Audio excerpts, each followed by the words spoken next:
একটা পুরুষ মানুষ কি জানেন, তারা নিজের শখ পূরণ করতে কখনোই ব্যস্ত থাকে না। তারা শুধু তার পরিবারের লোকের শখগুলো পূরণ করতেই ব্যস্ত। কিছু কিছু মানুষের কাছে শুনবেন তার শখের পুরুষটি নাকি তার শখগুলো পূরণ করে না। কিন্তু কেন করে না আমি তা জানি না। তবে আমার পুরুষ মানুষটি কিন্তু আমার শখটাকে খুব মূল্য দিয়ে থাকে। সে সব সময় বলে, তুমি তোমার বাবার বাড়িতে যা চেয়েছো তা সব সময় পেয়েছো, আমি কেন তোমার শখগুলো অপূর্ণ রেখে দেব। হয়তোবা একটু দেরি হবে, কিন্তু তোমার শখগুলো সব পূরণ করার আমি চেষ্টা করব।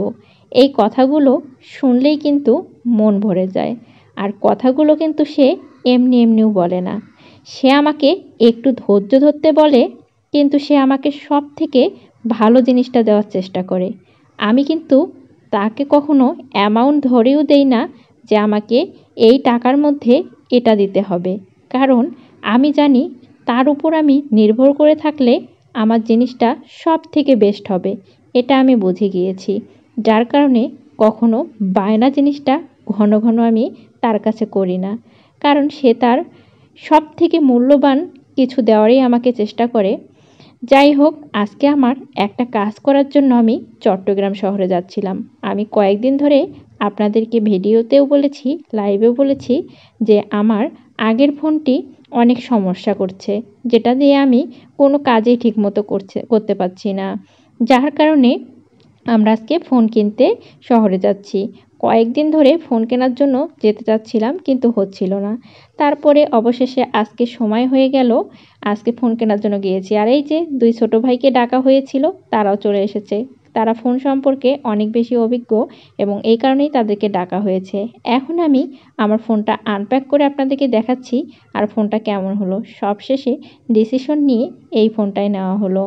ফোনটা খুবই ভালো এবং ক্যামেরা খুবই ভালো, যা বলে বোঝানোর মতো না। যেহেতু আমি কন্টেন্ট ক্রিয়েটরের কাজ শুরু করেছি, আমার কিন্তু ভালো ক্যামেরার ফোনে আগে দরকার।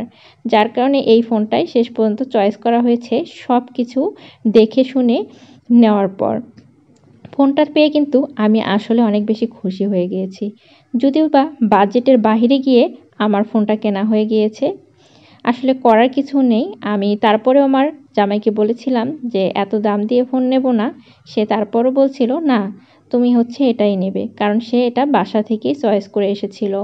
ইন্ডিয়া থেকে যেহেতু সব কিছু আসা বন্ধ হয়ে গিয়েছে, যার কারণে ফোনগুলোর দামও অনেকটা বেড়ে গিয়েছে।